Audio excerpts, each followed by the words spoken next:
buenas tardes, bienvenidos a MBD Noticias. ¿Cómo estás, Martín? ¿Cómo andás, Nati? Gracias por la compañía, como siempre, del otro lado de la pantalla. Estamos en TV Ciudad y vamos a hacer una hora de información, como siempre. Exacto, y si te parece, empezamos por el tema del día. Así es, sí.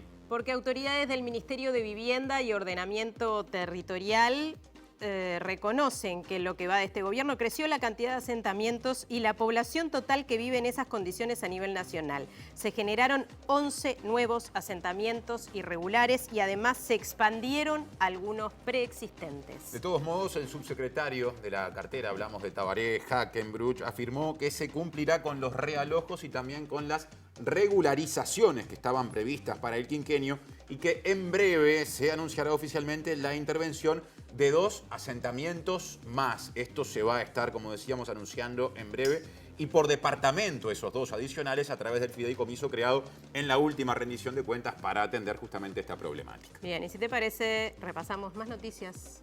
Titulares de hoy. El abastecimiento de Supergas puede verse resentido en los próximos días. El presidente de ANCAP, Alejandro Stipanisic, comunicó que importarán Supergas desde Argentina. Uruguay pasó del puesto 18 al 44 en ranking mundial de libertad de expresión de Reporteros Sin Fronteras. La Asociación de la Prensa solicitó a un relator de la OEA realizar una audiencia pública para abordar los ataques reiterados a periodistas. El Senado votó por unanimidad una minuta de comunicación en la que se solicita al Poder Ejecutivo que exonere de IVA por un plazo de 6 meses a una veintena de productos integrantes de la canasta básica. El director de Antel por el Frente Amplio, Daniel La Rosa, presentará esta semana un escrito ante Fiscalía que, dijo, demostrará que no hay hechos de apariencia delictiva en la construcción de la Antel Arena. La intendenta Carolina Cose y la ministra de Vivienda, Irene Moreira, participaron de la entrega de 6 viviendas de un realojo de 53 en el barrio La Paloma. El recorte presupuestal del ministerio retrasó las obras de un sector del realojo que deberá esperar al próximo periodo. El Ministerio del Interior vulneró el derecho al trabajo libre de violencia y acoso, no respetando el principio de la igualdad y no discriminación, señaló la Institución de Derechos Humanos. Los denunciados fueron Santiago González y el director del INR, Luis Mendoza. Un grupo de la sociedad civil con integrantes de todos los partidos políticos lanzó una campaña de recolección de firmas virtual para pedir al gobierno que atienda la problemática de los niños en situación de calle. Una delegación del PIT-CNT se reunirá mañana con el presidente Luis Lacalle Pou, a quien presentará un documento con 10 propuestas para mejorar la situación. La película uruguaya El Filmador obtuvo la mención especial del jurado en la competencia oficial Vanguardia y Género del Buenos Aires Festival Internacional de Cine Independiente. El film es dirigido por el documentalista Aldo Garay. La Orquesta Filarmónica llevará el espectáculo Concierto de Aranjuez a 3 salas de Montevideo. Será bajo la dirección musical del suizo Nicolás Raus y con la actuación del guitarrista Gonzalo Victoria.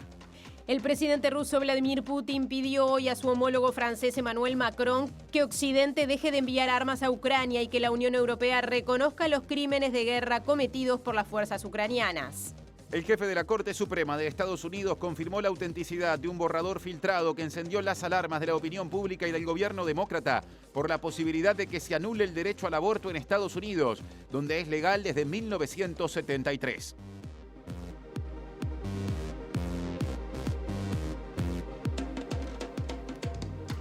Bueno, Martín, comenzamos a desarrollar las noticias con todos los que están del otro lado y también a través de Uniradio. Es cierto, la 107.7 FM de Montevideo y área metropolitana, radio de la Universidad de la República. Bien, y si te parece, empezamos nuestra recorrida por exteriores. Es cierto, móviles ahora. Mariana Abreu, ¿cómo te va?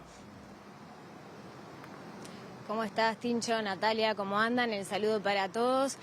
Como decían en los titulares del arranque del informativo, el Ministerio de Vivienda y Ordenamiento Territorial constató la presencia de nuevos asentamientos irregulares, concretamente de 11, en lo que va de este periodo de gobierno al cierre del año pasado. Estas cifras fueron aportadas por el subsecretario de Vivienda, Tabaré Hackenbruch, quien también afirmó que se expandieron varios de los asentamientos irregulares ya existentes.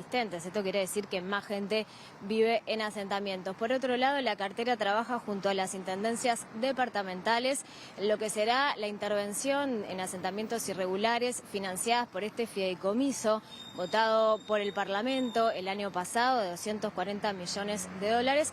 Van a ser 2 asentamientos más por departamento, según afirmó Hackenbruch. En minutos estaremos ampliando esta información. Muy bien, Mariana, y seguimos en exteriores. Claro, ahora es tiempo del móvil de Natalia de Brum. ¿Cómo te va, Nati? ¿Qué tal? Muy buenas tardes, compañeros. Nos encontramos en Torre Ejecutiva, donde hace instantes terminó una reunión entre los 3 intendentes del litoral del país, junto además también al presidente del Congreso de Intendentes con el presidente de la República, donde se trataron los temas principales de las demandas que han presentado estos intendentes al presidente de la República, puntualmente lo que tiene que ver con los precios de frontera. En instante volvemos y damos los detalles. Bueno, y nos quedamos acá en el estudio, pero recibimos a otra compañera. Es cierto, es tiempo del adelanto de Julieta Núñez Tomás. ¿Cómo anda, Juli? ¿Cómo están, compañeros? Espero que muy bien. Hoy vamos a hablar sobre un informe que presentó UNICEF acerca de la inseguridad alimentaria en nuestro país. Este informe señala que casi la mitad de los hogares uruguayos padecen algún tipo de inseguridad alimentaria, cerca del 40%, un poco más del 40% de todos los hogares uruguayos, y esto se agudiza, se profundiza en los hogares más pobres, en los hogares con menores niveles socioeconómicos. Este informe se ubica precisamente en la infancia, en los menores de 5 años, y destaca algunas problemáticas asociadas a la salud y a la nutrición, particularmente en lo que tiene que ver con la inseguridad alimentaria. Así que, si les parece, en unos minutos desarrollamos esto y nos metemos de lleno con estos datos. Bueno, y se votó hoy esta minuta propuesta por Cabildo Abierto para exonerar de IVA 19 productos de la canasta básica. Que tienen que ver con la alimentación, en este caso para los distintos sectores de la población, no solo para uno. Vamos a ver y a escuchar qué se dijo. Acompañamos esta minuta, este mensaje, esta señal al Poder Ejecutivo que dan por unanimidad todos los senadores de todos los partidos. Nos pareció importante que se tuviera en cuenta la posibilidad de una rebaja en el IVA de determinados productos que encuadran en la canasta básica. No son de las medidas de nuestra preferencia, porque el país tiene la fea experiencia de la COPRIN. Bueno, y vamos a ampliar esta información sobre este aumento de los asentamientos. Sí, por eso Mariana Abreu vuelve a estar en la pantalla de MBD Noticias Central. Mariana, adelante. Así es, 11 nuevos asentamientos irregulares en lo que va de este periodo de gobierno al cierre del año pasado, según informó el subsecretario de Vivienda, Tabaré Hackenbruch, quien también nos dijo que algunos de los asentamientos irregulares ya existentes se expandieron. Esto quiere decir que más gente vive en asentamientos. La cifra absoluta de asentamientos es un tema delicado, siempre suscita controversias en este sentido. No están los datos actualizados disponibles, según afirmó el subsecretario, pero sí podemos decir que la última actualización que dimos nosotros fue de 621 asentamientos irregulares también al cierre del 2021. A nivel de todo el territorio nacional, también cabe destacar que más de la mitad de estos asentamientos están en la ciudad de Montevideo, y por otro lado la cartera de vivienda trabaja y negocia junto a las intendencias departamentales lo que será la materialización de este fideicomiso de vivienda para intervenir asentamientos que se votó el año pasado en el Parlamento. Un fideicomiso que, recordarán, fue bastante discutido en esta rendición de cuentas, que toma fondos del Instituto Nacional de Colonización. Va a quedar en unos 240 millones de dólares que las autoridades de vivienda pretenden que se ejecuten en lo que queda de este periodo de gobierno, y van a ser 2 asentamientos por departamento que se van a regularizar o a intervenir más allá de lo que estaba previsto, según afirmó el subsecretario de Vivienda, Tabaré Hackenbruch, a quien escuchamos. Se ha constatado la presencia de nuevos asentamientos, y algunos asentamientos que ya existían también han aumentado su superficie. Es un fenómeno dinámico y que lamentablemente no se ha frenado, y por eso para nosotros es muy importante, en base al esfuerzo que van a hacer los contribuyentes de todo el país en este tema, que haya una política de prevención y fundamentalmente de acceso a terrenos con servicios o a viviendas a través de los diferentes programas. El subsecretario afirmó que en los próximos días se anunciarán los asentamientos que serán intervenidos con la financiación del fideicomiso votado en el Parlamento. Lo que tenemos claro es que lo que estaba previsto hacerse en el quinquenio se va a hacer, y a eso se van a anexar por lo menos 2 asentamientos más por departamento. Lo que quedaba por invertir sería un 100% más de lo que estaba previsto. En ese sentido, pensamos que el fideicomiso o lo que es la inversión en asentamientos extra va a andar en $240 millones más de lo que estaba previsto invertirse. Y el desafío que tenemos, indudablemente, es que teniendo los planes, teniendo las herramientas legales y teniendo los recursos, es ejecutarlos. ¿Qué diferencias tiene esto con lo que se ha hecho históricamente? Es que se empieza a intervenir al mismo tiempo en todo el país y también se le va a dar un especial énfasis al tema de la prevención. Bien, también conversamos con Hackenbruch sobre los cambios en el Ministerio de Vivienda. Recordemos que hace unos días renunció el jefe de gabinete. Según el subsecretario, esto no afectó el trabajo de la cartera, y también conversamos sobre la incorporación al Ministerio de Vivienda de la viuda de quien fue ministro de Defensa, Eleuterio Fernández Huidobro, Alejandra de Melo. Según Hackenbruch, esta persona cumple funciones administrativas en el Ministerio de Vivienda, concretamente en el Plan Juntos, y nosotros accedimos al contrato laboral. Trabaja Alejandra de Melo en el Ministerio desde enero de este año, y también por lo que se desprende del monto que se le asigna, del monto que implican sus honorarios y su trabajo en el Ministerio, también se desprende que su rol es más bien administrativo en la cartera de vivienda. Designaciones nuevas no hay. En realidad el director de gabinete que correspondía a Cabildo Abierto renunció por motivos personales, pero el trabajo en el Ministerio realmente no se ha visto afectado, más allá de que haya ido una persona que uno personalmente tenía muy buena relación y muy buen trato y apreciaba mucho, pero bueno, son circunstancias que suceden en todos los ministerios y en la vida política. Hackenbruch se refirió a la contratación de la viuda del exministro de Defensa, Eleuterio Fernández Huidobro, Alejandra de Melo, en el Plan Juntos. Yo no voy a cuestionar a quién contrata o quién entiende la ministra que tiene que asesorarla, o en este caso concretamente, tengo entendido que la persona lo que está haciendo es un trabajo administrativo dentro del Plan Juntos.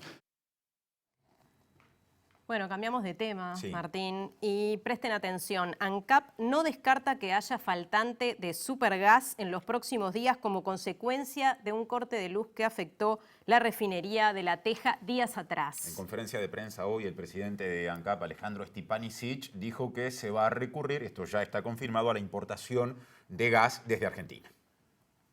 En conferencia de prensa, el presidente de ANCAP afirmó que la gerencia del ente dispuso la importación de 60 camiones de supergas desde Argentina, 2 barcos en mayo y el almacenamiento flotante que provee el complemento del supergas durante el aumento de la demanda en invierno. El jerarca afirmó que la decisión se debe a que la refinería no trabaja en condiciones normales, según consideró, debido a medidas tomadas por el gremio como el corte de horas extra que afectaron el funcionamiento de las áreas de mantenimiento. Estas medidas se enmarcan en el conflicto por el cese de los trabajadores del buque Malva H. Anteriormente, según explicó, la tormenta del miércoles pasado generó un corte en el abastecimiento del suministro eléctrico a la refinería. Stepanisic afirmó que pretende que el sindicato reflexione, que se vuelva al diálogo y que no se elija sistemáticamente la confrontación. Hemos cedido mucho, esperamos que lo reconozca, sostuvo el presidente de ANCAP. Y ante todo esto, el sindicato de ANCAP, FANCAP, la Federación ANCAP, emitió un comunicado deslindando toda responsabilidad y afirmando que estos problemas en el abastecimiento del supergas se deben exclusivamente a fallas técnicas en la refinería. Exacto, el sindicato niega que haya habido incidencia de una serie de medidas de fuerza aplicadas en los últimos días, aludidas por Stepanisic. Además, se añade que dichas medidas se suspendieron, ya que mañana se abrirá un ámbito de negociación que incluirá al ministro de Trabajo, Pablo Mieres. Ahora cambiamos de asunto. Las cuestiones vinculadas, Nati, a la libertad de expresión están siendo un tema de discusión y de mucha información que circula en las últimas horas en este país. Y en ese sentido, en un informe de Reporteros Sin Fronteras, Uruguay cayó 26 puestos. Estaba en el puesto 18 y bajó al 44. El informe va en línea con los datos publicados por CAINFO, por el Centro de Archivos y Acceso a la Información Pública, de los que hablábamos ayer, que también alertó sobre un aumento de situaciones de restricción a la libertad de expresión. La charla fue con Pedro Vaca, charlas que habíamos previsto a partir de conocer los datos del informe de CAINFO. Nosotros le hicimos referencia a 3 aspectos fundamentales.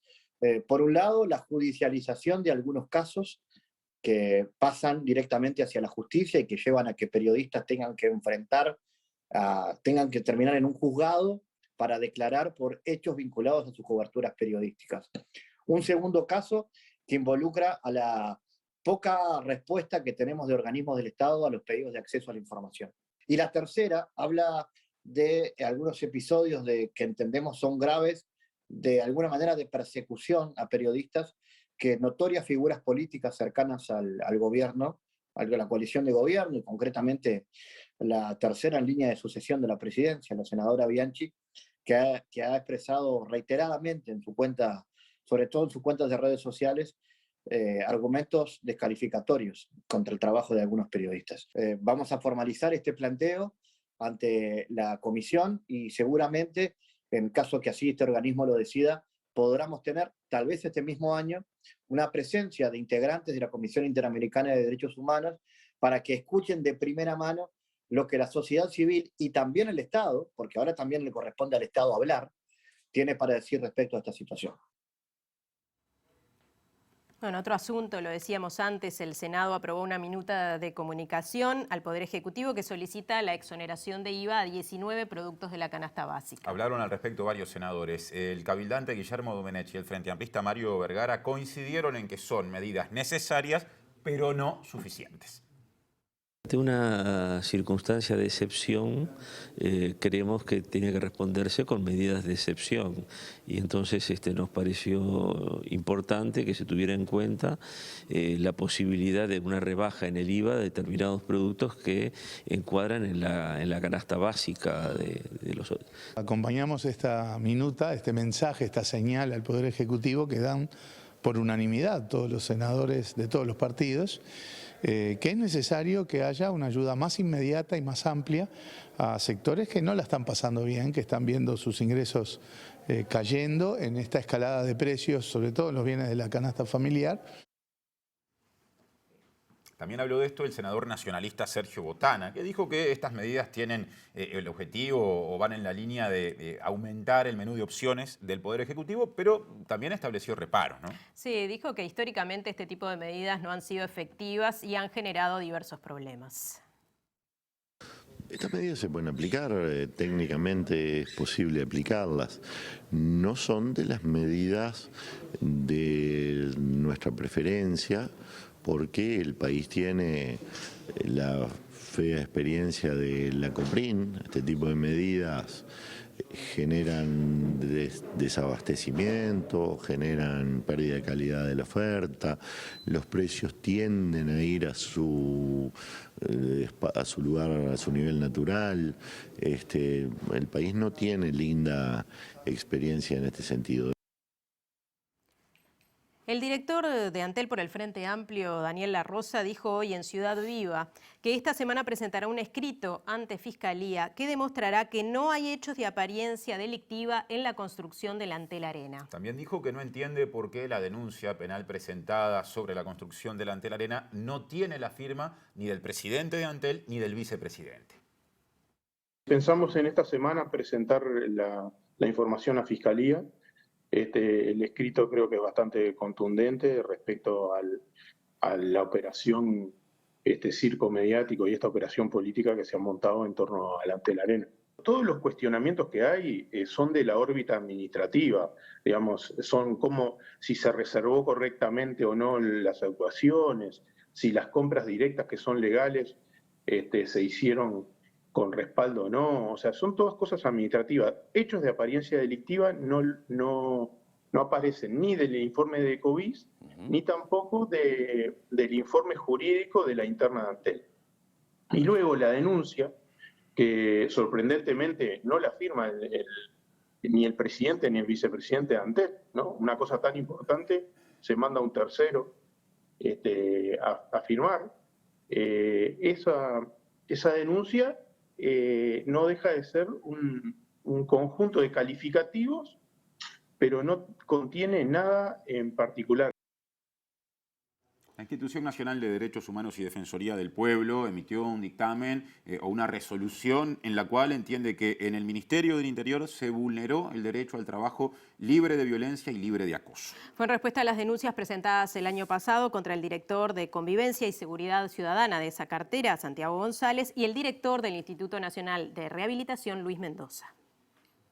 Los jerarcas del Ministerio del Interior fueron denunciados por 2 personas a fines del año pasado por discriminación por orientación sexual y acoso laboral. La resolución de la institución, a la que accedieron varios medios, entre ellos MBD Noticias, pero aún no fue publicada por el organismo, dado el procedimiento establecido sobre los plazos y notificaciones, sostiene que la cartera vulneró el derecho al trabajo libre de violencia y acoso, no respetando el principio de la igualdad y la no discriminación. La institución concluyó que existían claros indicios de discriminación por orientación sexual en el ámbito laboral que han sido avalados por los testimonios de los denunciantes y de otras personas. Consideró que la discriminación y el acoso presentan como agravante que son ejercidas por un jerarca de un organismo público, que a su vez es una dirección dentro del organismo vinculada a la convivencia y el buen trato. La Institución Nacional de Derechos Humanos solicitó a la cartera del Interior que se investiguen prontamente los hechos y se expida en un plazo de 10 días. Además, recomendó al Ministerio de Trabajo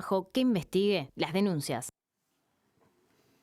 Bueno, y volvemos allí a la zona de la Plaza Independencia, precisamente a la Torre Ejecutiva. Porque está pronta allí Natalia de Bruma a la espera justamente de los resultados de una reunión. ¿Qué nos contás, Nati? Bien, lo que les adelantaba, esta reunión que en sí comenzó el 20 de abril, cuando el presidente de la República visitó Salto y se reunió con los 3 intendentes del litoral, donde le presentaron algunas propuestas para que se tomaran algunas medidas, algunas políticas que relacionadas principalmente vinculadas a lo que es políticas de frontera. Y esto tiene que ver con los precios, la diferencia cambiaria que hay de precios con Argentina, era uno de los problemas principales que le plantearon los intendentes del litoral. En el día de hoy se reunieron, vinieron acompañados, como yo les decía, además también con el presidente del Congreso de Intendentes, donde se avanzó en los temas, pero no hubo respuestas concretas a la demanda. Sí quedaron en continuar avanzando en estas medidas y bueno, al poder lograr tener entonces esto que yo les decía que era compensar o por lo menos tener algunas políticas por parte desde el gobierno que se diera para estas tres intendencias, estos 3 departamentos del país concretamente, que haga la diferencia con los precios, que es el mayor problema que se está teniendo en el litoral del país. Al término de la reunión, el intendente de Salto fue el quien habló y esto era lo que decía. Hicimos una puesta al día, sobre todo, de cómo están funcionando los pasos de frontera Salto Concordia, Paysandú, Colón, Fray Bentos, Portunzué, en donde además se resolvió tener la mayor información posible, sobre todo pensando en cómo va a impactar a partir del pasado domingo 30, pasado domingo 1 de mayo, cómo va a impactar en la economía y en la región el incremento del descuento del IMESI del 30%.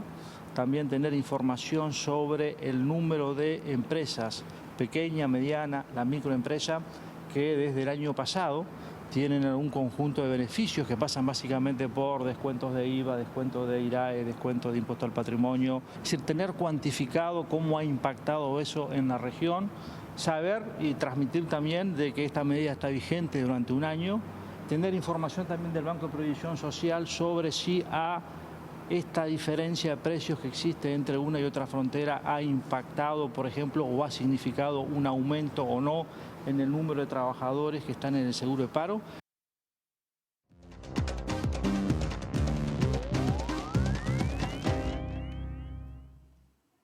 Bueno, nos quedamos acá en el estudio, pero seguimos hablando de economía. Sí, con la columna de Germán de Agosto, que hablará sobre proyecciones mensuales vinculadas a inflación y a salarios. Germán, ¿cómo andás? Bienvenido. ¿Cómo andan? ¿Todo bien? Todo bien. Exactamente, hoy lo que tenemos es, retomamos los datos que se conocieron el viernes vinculados a la evolución de los salarios en términos nominales y en términos reales. Y luego pasamos justamente a conversar, bueno, prospectivamente qué podemos esperar, dado que podemos incorporar a partir de las proyecciones del Centro de Investigaciones Económicas, del CIMBE, todas las novedades que hemos tenido durante los últimos meses en relación al conjunto de medidas que se han tomado y ver cómo eso impacta de alguna manera sobre los efectos distributivos que está teniendo la recuperación de la economía uruguaya. Así que esa es como la hoja de ruta brevemente. Vamos ahora con la primera placa y lo que vemos es la evolución del salario real o de otra manera el poder de compra. En el gráfico lo que tenemos es simplemente una ventana bastante larga porque abarca desde el 90, se ve la caída profunda que tuvimos en el 2002 y luego se ve cómo después de tocar el máximo en el año 2019, el índice de salario real empieza a caer y ya acumula desde entonces, ¿sí?, esos 2 años y pico de caída. El último dato, que es el que conocimos el viernes, es el dato que corresponde a marzo. los salarios en términos nominales, ahí estamos pensando en el índice medio de salarios, aumentaron en torno a 7,1% cuando hacemos la medición interanual, o sea, contra marzo del 2021, cuando la inflación se ubicó en el entorno de 9,4%. Eso nos deja una brecha que justamente es lo que vemos como la caída del poder de compra, que asciende a 2,1%. Ese 2,1% fue mayor en el caso del sector privado, donde anduvo en el orden de 2,2%, y un poquito más bajo fue la caída en la dimensión o en la órbita del sector público. También lo que vemos en la placa es, de alguna manera, la heterogeneidad que se esconde detrás de estos resultados, ¿sí?, correspondientes al mes de marzo, donde hay sectores, como por ejemplo servicios sociales y de salud, que tienen una caída del poder de compra del entorno del 4% cuando de vuelta lo miramos en relación a marzo del año 2021. El único sector que no experimentó poder de compra en la medición interanual es justamente intermediación financiera, que tuvo un aumento del salario nominal antes de descontar la inflación, superior al 10%. Eso es lo que nos deja este resultado positivo en términos de la capacidad de poder de compra, la capacidad de poder adquirir bienes y servicios. Así que esto es un poquito de lo que sería el pasado, repasando los datos que conocimos el viernes.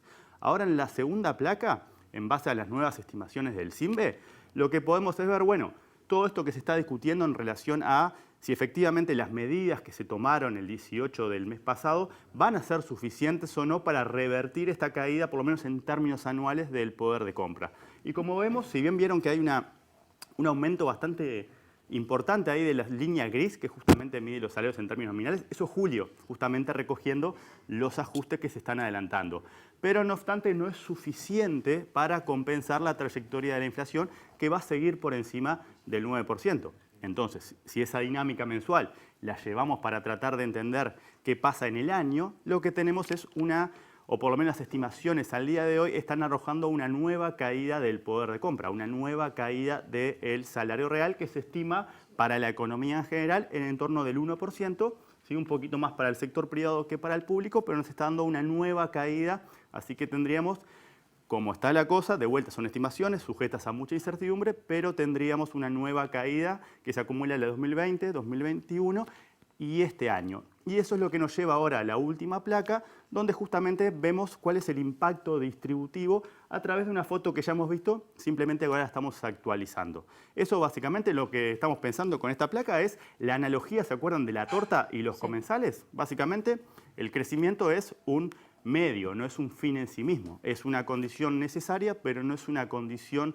suficiente a la hora de que ese mayor crecimiento se traduzca en una mejora del nivel de vida de los ciudadanos. Entonces lo que estamos teniendo es una economía que volvería a crecer en 2022, volvería a crecer en el entorno del 4%, ¿sí?, con una recuperación del empleo, pero justamente que cuando incorporamos el empleo a la situación de los salarios, lo queda la variable de la masa salarial. Justamente la masa salarial es la aproximación que tenemos nosotros a la porción de la torta que le corresponde a los trabajadores. Claro. O sea que a pesar de estas medidas anunciadas, de este aumento para el sector público, para los jubilados y esta sugerencia al sector privado, no alcanzaría para que el crecimiento económico se traduzca en un mejor salario. Para que por lo menos no tengamos ese pequeño divorcio en el 2002 de la masa salarial respecto del PIB. Como vemos, el crecimiento del PIB no es otra cosa que, o lo podemos pensar como el crecimiento de los ingresos para todas las personas que participan y agentes que participan del proceso de producción.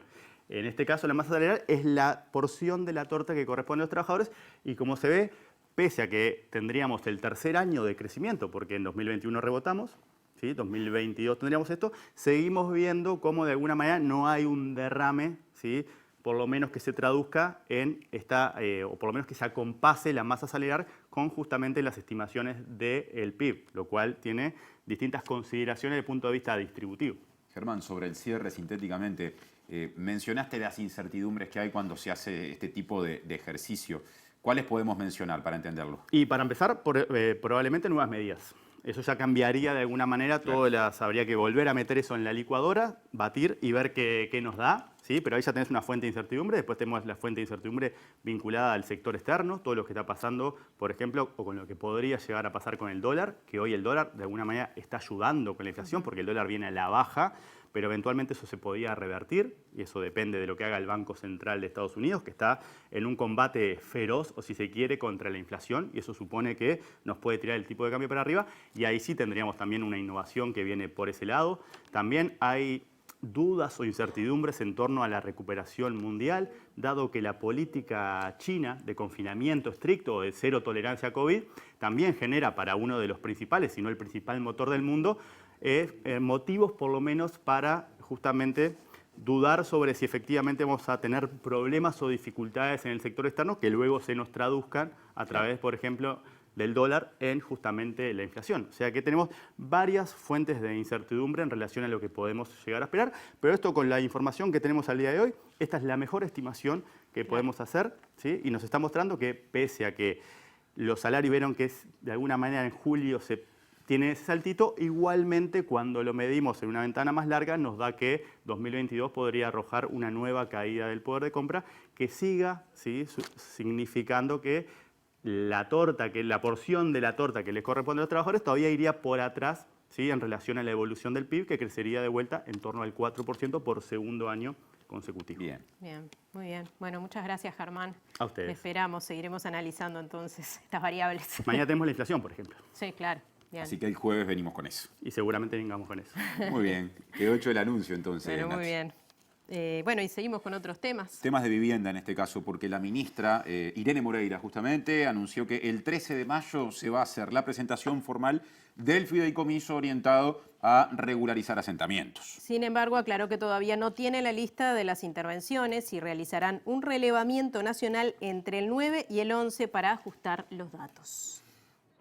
Este mediodía, la intendenta de Montevideo, Carolina Cose, y la ministra de Vivienda, Irene Moreira, participaron de la entrega de 6 viviendas de un realojo de 53 en el barrio La Paloma. Moreira aseguró que están afinando la presentación del fideicomiso para los asentamientos y que esperan que para la rendición de cuentas del año próximo se consigan refuerzos para retomar los realojos postergados. Estamos haciendo un relevamiento los días 9, 10 y 11 a nivel nacional, que eso también es bastante novedoso, y vamos a trabajar también algo bien novedoso que es con todo el sistema público de vivienda, con todos los programas del Ministerio. Ese es un trabajo en forma conjunta con las diferentes intendencias, que son los que tienen directamente saben las realidades. Cada asentamiento tiene una realidad distinta, por eso hay que hacer un estudio complejo, te diría, pero que ya se está haciendo ese relevamiento para justamente el 13 estar presentando.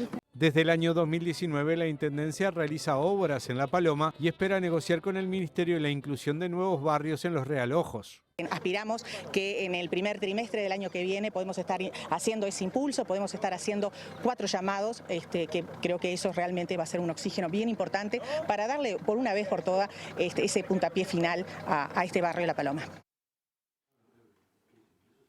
Bueno, seguimos en el tema porque vecinos y vecinas de los asentamientos del barrio La Paloma esperan que se complete el realojo de las familias que ya llevan más de 40 años viviendo en zonas inundables. A través del plan de mejoramiento de barrios hay un compromiso para la adjudicación de 53 viviendas antes de fin de año, pero vecinos y vecinas de la zona hacen hincapié en que recortes presupuestales hicieron que una parte de los realojos quedaran para el año próximo. Era un lugar inundable, después que llovía durante muchos días la casa quedaba húmeda, sí. Esto es un cambio. Tremendo cambio, gran cambio. Y había calles de tierra, que había que salir con botas. Un día vinieron, hace 9 años atrás, hablaron del proyecto, como el terreno de los Sotos era muy bajo, le tocaba un realojo. Los años pasaron, hicimos reuniones porque los asistentes sociales y con la intendencia y a poco se fue armando. ¿Cómo está compuesta la familia, Susana? Bueno, en realidad somos 5, tenemos uno grande pero está en pareja. Está la chica de 18, el chico de 16 y nosotros 2. Y esto tiene 3 dormitorios, ahora van a poder estar cómodos. Ah, sí, es más amplio, mucho mejor, más comodidad, es otra cosa.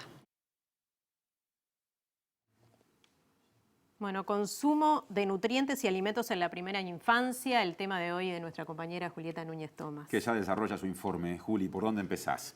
Bueno, lo comentábamos de alguna manera al principio. UNICEF presentó junto con la Red Uruguaya de Apoyo a la Nutrición y Desarrollo Infantil este informe que, como bien decías, Nati, tiene que ver con el consumo de nutrientes y alimentos en la primera infancia y lo que busca es aportar evidencia para abordar la malnutrición en Uruguay. Este informe se realizó con datos de la encuesta de nutrición, desarrollo infantil y salud que se hizo a nivel nacional en 2018 por última vez, y lo que hace este informe, lo que aporta de novedoso es medir estos datos con la escala latinoamericana y caribeña de seguridad alimentaria. Vamos a hablar bastante de seguridad y de inseguridad alimentaria, quizás vale la pena explicarlo. Esto es una situación en la que las personas carecen de acceso a alimentos inocuos y nutritivos en cantidad y calidad suficiente. Esto se puede deber a múltiples factores, pero lo importante es que, sin importar el grado de severidad que tenga esta inseguridad alimentaria, siempre tiene efectos adversos para la salud.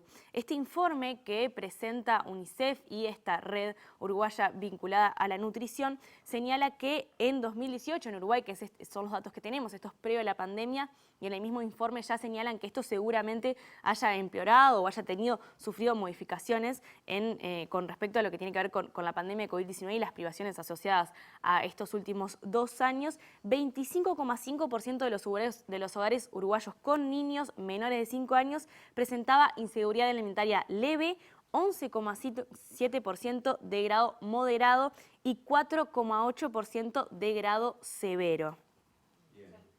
¿Cuáles son los datos concretos, aparte de esto que estás diciendo? Bueno, este informe tiene datos vinculados, hay un montón de datos en realidad asociados a la salud, pero tiene datos vinculados particularmente con el nivel socioeconómico y la ubicación de estos hogares, con la salud vinculada a las condiciones de nacimiento y también con los problemas nutricionales. Si les parece, vamos a compartir una serie de placas que explican esto. La primera hace mención a lo que mencionábamos recién, la seguridad alimentaria de los hogares según región y nivel socioeconómico. Como podemos observar allí, la inseguridad alimentaria moderada y severa es mayor en el interior que en Montevideo, y además, en total, la leve, moderada y severa suma 36,7 en Montevideo y 49,6 en el interior. La inseguridad alimentaria moderada y severa es mucho más importante en los hogares del primer tercil, es decir, los de niveles socioeconómicos más bajos, o sea, los hogares más pobres, que en los medios y los altos. Esto sucede tanto en Montevideo como en el interior, como lo podemos ver allí, pero además el interior muestra cifras realmente preocupantes. Como pueden ver, el 72,7% de los hogares más pobres del interior tienen algún tipo de inseguridad alimentaria, y si solamente observamos la moderada y severa, esto asciende a 35,3%. Es decir, que la inseguridad alimentaria y los problemas vinculados a ella afectan principalmente a las personas y a los niños, en particular a los niños menores de 5 años que se encuentran en los hogares más pobres, y esto tiene toda una vinculación posterior que vamos a profundizar también con respecto al desarrollo. Lo que hace de alguna manera es perpetuar círculos de pobreza generacional. Ahora vamos a mirar una siguiente placa, también la vamos a compartir aquí en pantalla, y esta lo que hace es vincular la seguridad alimentaria con diferentes condiciones que se dan al momento del nacimiento. Allí lo que estamos viendo es que el bajo peso al nacer y la prematurez aumentan en los hogares con inseguridad alimentaria moderada y severa, y esto se vincula, como decíamos recién, con todo el desarrollo de la salud de estos niños una vez que vayan creciendo y que vayan llegando a la vida adulta. Se puede vincular las enfermedades que tengan en ese momento. La prematurez, como pueden ver, es el doble en la inseguridad alimentaria moderada y severa, que lo que es casi el doble que lo que es en la inseguridad alimentaria leve, y la macrosomía que estamos viendo allí, que es cuando un bebé nace de gran tamaño, solamente aumenta en los hogares con seguridad alimentaria. La última placa que vamos a ver y que tiene que ver con lo que se estudió particularmente en este informe es los problemas nutricionales según el nivel de seguridad alimentaria de los hogares. Como pueden ver, el retraso de crecimiento va aumentando a medida que aumenta la inseguridad alimentaria, y el exceso de peso, que es otro indicador de malnutrición, se mantiene bastante estable. Esto que acabamos de ver me da el pie para hablar de lo que conversamos de alguna manera con la nutricionista Carolina de León, que es integrante de la red uruguaya que mencionábamos recién y que es coautora de este informe. Ella mencionaba que en realidad este problema de la inseguridad alimentaria no se vincula únicamente con la cantidad de alimentos que consumen los niños, sino con la calidad de estos alimentos. Vamos a escucharla. De los principales hallazgos de este trabajo, que de alguna forma nosotros hicimos una cuantificación del consumo de algunos nutrientes críticos, es poner sobre la mesa el tema de la triple carga de malnutrición en la infancia, ¿no? Aportar evidencia para poder discutir sobre cuáles son las intervenciones más pertinentes a la hora de pensar desde los programas, más a nivel de la política pública, como de lo que son acciones individuales o a través de las familias directamente o de los propios niños y de los individuos. Entonces, lo que nosotros hemos hallado es que evidentemente, como dice la definición, la inseguridad alimentaria no se resuelve solamente brindando o facilitando el acceso a una cantidad determinada de alimentos. De hecho, este estudio pone sobre la mesa que la energía que reciben los niños diariamente estaría cubriendo las necesidades que los niños de estas edades tienen. El tema es la calidad de esa energía y ahí volvemos a un problema multifactorial que tiene que ver con que estamos ofreciendo mucha energía, quizás muy rica en grasas saturadas, azúcares, sodio, y no estamos ofreciendo en esa energía nutrientes valiosos para el crecimiento y el desarrollo. Realmente el impacto que tiene en el desarrollo cerebral, en las posibilidades de los niños de aprender, de desarrollar su máximo potencial, se ven hipotecadas, ¿no? ¿Qué recomendaciones, Juli, hace el informe para abordar la problemática? Bueno, principalmente lo que recomiendan es que cuando se tomen decisiones de política pública se actúe en base a evidencia, y esto es lo que intenta hacer este informe, ¿no? Aportar evidencia para que las decisiones que se toman sean informadas, pero además lo que nos mencionaba Carolina de León es que este es un problema muy complejo y que requiere un abordaje interdisciplinario. Las estrategias o las acciones que estos temas requieren son evidentemente multi e interdisciplinarias. Nosotros creemos que es muy importante que pueda haber una discusión profunda a nivel de todo el sistema político, académico, de asistencia, dispositivos de la protección social, desde lo que es la infraestructura de la vivienda, desde la política de saneamiento, y de lo que es el abordaje individual de la atención en salud. Cosa que la pandemia dejó bastante impactados varias de estas ventanas, ¿no? El sistema de salud, los controles de la primera infancia, la suplementación. Nuestro sistema de salud es un sistema con muchas fortalezas, pero bueno, hay cuestiones que tenemos que pensarlas de forma sistémica y que no van a tener una respuesta asertiva si no se logra basar en la evidencia y si se siguen como, digamos, fraccionando los abordajes. Eso es lo que más nos preocupa. Un grupo de la sociedad civil con apoyo de todos los partidos políticos lanzó una campaña con un pedido al gobierno. Exacto, piden al presidente de la calle Pou que tome medidas a largo plazo sobre este asunto.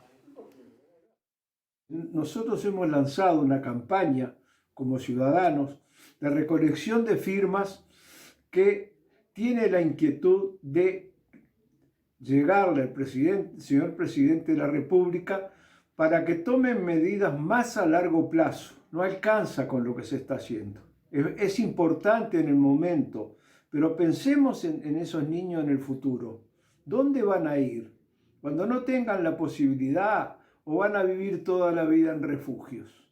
Entonces, esta recolección de firmas que hemos lanzado como ciudadanos, nos parece que es una necesidad que tiene nuestra sociedad, porque el Uruguay no puede convivir con estas realidades. Lo mismo pasa con las ollas populares, donde se le da una ayuda económica, pero el problema de fondo de que puedan comer en sus casas no se resuelve. Llamamos a que se sigan sumando a la cantidad que ya tenemos de firmas para poder resolver este problema dramático de nuestra sociedad. Bien, y cambiamos de tema. Esta mañana se reunió el secretariado ejecutivo del PIT-CNT para definir algunos aspectos vinculados a la reunión que está acordada con el presidente de la República para mañana. Sí, es cierto, falta bien poquito, por supuesto que lo tendremos en la agenda de mañana. Tras el encuentro se resolvió que el presidente de la central sindical, de la convención sindical, Marcelo Abdala, irá acompañado del vicepresidente José Lorenzo López y de la secretaria general Elvia Pereira. Los dirigentes sindicales llevarán un documento con las 10 propuestas para mejorar la situación de los trabajadores anunciadas en el acto del 1 de mayo y además agregarán dos puntos vinculados a derechos humanos y libertad sindical. Desde el PIT-CNT se asegura que hay grandes expectativas sobre el análisis y la respuesta del presidente a estas propuestas. Además, se espera que se convoque a un diálogo social para analizar la reforma de la seguridad social y que se lleven adelante medidas que permitan generar puestos de trabajo de calidad, aumento del salario mínimo nacional y ajuste de las asignaciones familiares y también de lo que se entrega en términos de dinero de transferencias a través de la tarjeta Uruguay Social. También plantean que se agilice el Plan Nacional de Vivienda y que las compras públicas se realicen a empresas nacionales. La reunión será mañana a las 15 horas en Torre Ejecutiva. Así que en la edición de mañana tendremos toda la información que deje esa reunión. Ahora, hablando de esta edición, nos queda un bloque. Exacto. Nos vamos a la tanda y volvemos con más información.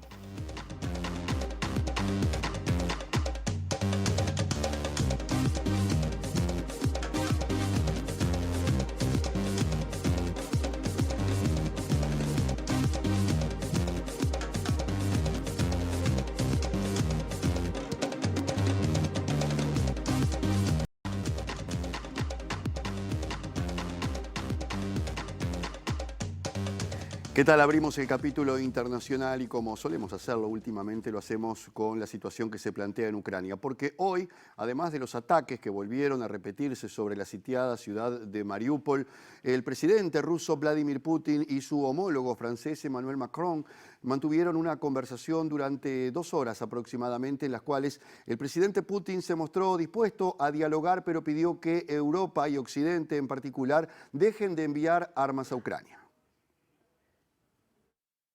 El presidente ruso Vladimir Putin ha pedido hoy a su homólogo francés Emmanuel Macron que Occidente deje de enviar armas a Ucrania y que ayude a parar las atrocidades de su ejército en la región del Donbass durante una conversación telefónica que duró por espacio de 2 horas y donde sostuvo que las autoridades ucranianas no están preparadas para un trabajo serio en las conversaciones de paz, aunque Rusia, dijo, está siempre abierta al diálogo. El presidente ruso ha acusado a Ucrania de cometer crímenes de guerra y a la Unión Europea de ignorar estos hechos, al tiempo que el Kremlin informó que ambos mandatarios abordaron el problema de la seguridad alimentaria mundial debido a los cereales que tanto Rusia como Ucrania no pueden exportar, situación que ha reconocido es complicada sobre todo por las sanciones que se han impuesto a su país. Mientras tanto, las tropas rusas atacaron con aviación y artillería la acería Sovstal de Mariupol, probable objetivo de Moscú para presentarlo como botín de guerra el día de la victoria sobre la Alemania nazi el 9 de mayo, y según el Ministerio de Defensa ruso, las tropas tuvieron que entrar en acción debido a que los efectivos ucranianos aprovecharon la tregua para la evacuación de civiles y ocupar posiciones de combate luego que unas 100 personas fueran evacuadas y llevadas a territorio controlado por Ucrania. Mientras tanto, el primer ministro británico Boris Johnson dijo este martes que Ucrania ha hecho estallar el mito de la invencibilidad de Putin al repeler contra todo pronóstico al ejército ruso en un discurso virtual ante el Parlamento ucraniano, donde se comprometió a aprobar un nuevo paquete de ayuda militar a Kiev por unos 300 millones de libras esterlinas que incluye drones, radares y miles de aparatos de visión nocturna. El presidente de la Corte Suprema de Estados Unidos confirmó la autenticidad de los documentos filtrados que establecían la posibilidad de que se anule el derecho al aborto en ese país, que está vigente desde el año 1973. El presidente de Estados Unidos, Joe Biden, calificó de radical esta propuesta y dijo que hará todo lo que está a su alcance para que este derecho siga vigente para todos los estadounidenses. Luego que el borrador del Tribunal Supremo fuera filtrado por el portal de noticias político con el dictamen mayoritario de jueces que apunta a anular el derecho al aborto en Estados Unidos, cientos de mujeres salieron a las calles este 3 de mayo con opiniones divididas sobre la posible decisión que genera un terremoto en el mundo político y el de la justicia. Aunque el procedimiento de interrupción del embarazo es legal en Estados Unidos desde 1973, los derechos reproductivos se han visto amenazados cada vez más en los últimos meses con el endurecimiento de restricciones en contra del aborto aborto en diferentes estados del país que en su mayoría han sido auspiciados por políticos de derecha, mientras algunos funcionarios demócratas han utilizado distintos mecanismos para proteger el acceso al procedimiento. El Tribunal Supremo de Estados Unidos, la máxima instancia judicial del país, cuenta con 6 jueces conservadores y 3 liberales, y el documento firmado por los magistrados Samuel Alito, Clarence Thomas y los 3 jueces propuestos por el expresidente Donald Trump dejaría la regulación del procedimiento o la prohibición del mismo en manos de cada estado.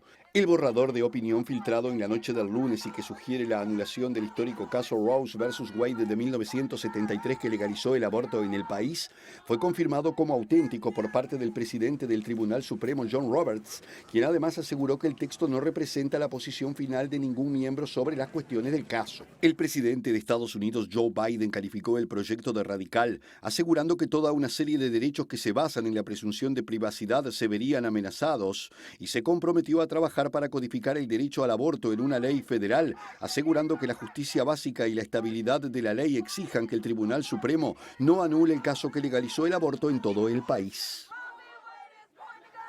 Bueno, Martín y Villa, nos vamos porque hay NBA. Es cierto, hoy la programación habitual tiene ese componente. Ahora nomás a las 8 estarán Santiago Díaz y Santiago Rodríguez con la transmisión. Ahora repasamos el pronóstico del tiempo de Inumet, próximas 48 horas y capaz que algo más. Exacto, mañana miércoles 4 de mayo tenemos una mínima de 7 grados, fresquito, fresquito, y una máxima de 20. El jueves 5 de mayo va a estar el cielo con un aspecto similar en Montevideo y área metropolitana, mínima 8. ¿Cómo va subiendo la máxima? 22 grados, ni para miércoles ni para jueves se prevé que llueva en capital y cercanía, y tenemos un adelanto del viernes. Y el viernes tampoco por ahora están previstas lluvias, aumenta la mínima a 10 grados y se mantiene la máxima en 22, así que va a estar lindo el viernes. Se pone lindo el fin de semana, capaz. Ojalá, ojalá, ya tenemos ahí un adelanto por lo menos. Nosotros nos despedimos. Nos despedimos y nos reencontramos mañana a las 19 horas. Sigan en la pantalla de TV Ciudad, que pasen bien.